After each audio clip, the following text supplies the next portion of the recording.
Today I will be showing you my Sorcerer build for PvP. First off, for races you can be whatever you want, preferably High Elf or Breton. All points into Magicka because your survivability is based on the shields you have, Conjured Ward, Steadfast Ward and Annulment. First off, equipment, I'm running a Torug's Pact Staff, Master's Restoration Staff, but it can be any Restoration Staff. Monster set, I prefer the Engine Guardian because of the resource regeneration. You can also run Orion F set, otherwise you can pretty much run anything like 2x Worm Cult. So 2-piece monster set, 4-piece martial knowledge. The reason why we have this is because it is relatively cheap to get. We have 4 pieces to get the spell damage bonuses. 1-piece Torug's Pact gloves because it goes with the Torug's Pact staff. For jewelry we are going with 3-piece willpower arcane. For enchants, 2 spell damage and 1 magicka recovery, but if you want superior sustain you're gonna want at least 2 cost reduction and 1 magicka recovery. Make sure to put all magicka enchants on your equipment. The reason why we have a Master's Restoration Staff is because of the bonus magicka, which in turn increases the strength of our shields. For the Destruction Staff, I use the Absorb magicka enchantment because I like having the sustain, but you can use other enchantments. For consumables I run dual stat recovery magicka and stamina or tri-food. Okay, let's talk about skills. We use Crystal Fragments because it is our main hard-hitting hard CC ability, and it has a chance to do bonus damage. Next up is Entropy. We slot this because it gives bonus percentage health, and Major Sorcerer which increases spell damage by 20%. It also gives us the Might of the Guild passive which increases the next spell's damage by 20%. This in turn becomes a nasty combo with Crystal Fragments. Next is Crushing Shock, our main damage spell because of the weaving technique. Light attack, Crushing Shock, or medium attack, Crushing Shock.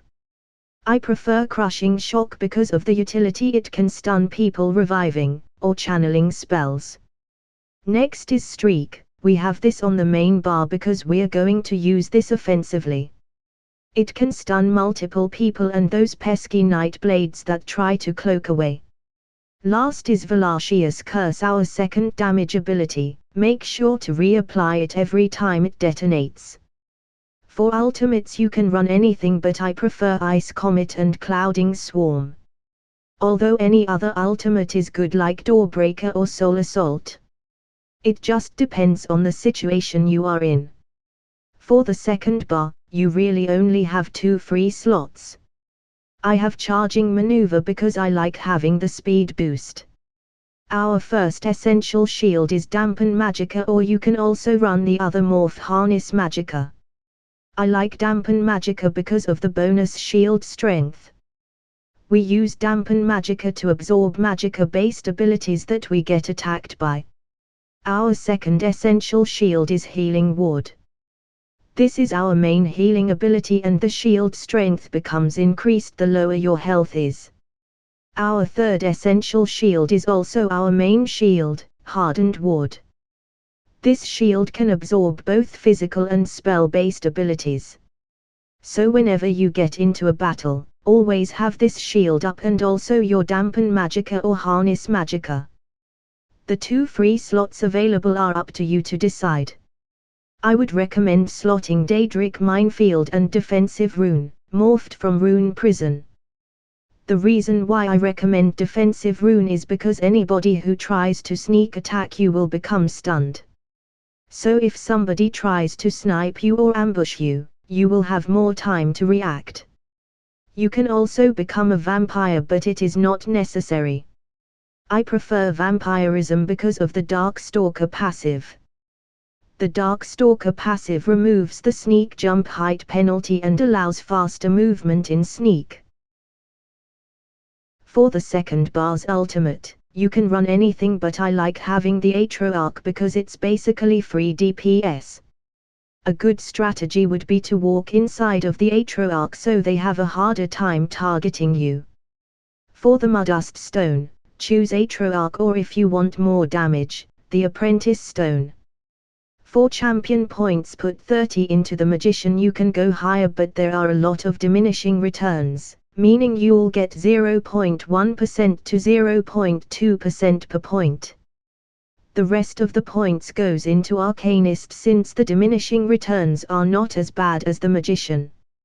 For the Mage section, you're going to want at least 30 in any of these for the spell critical passive.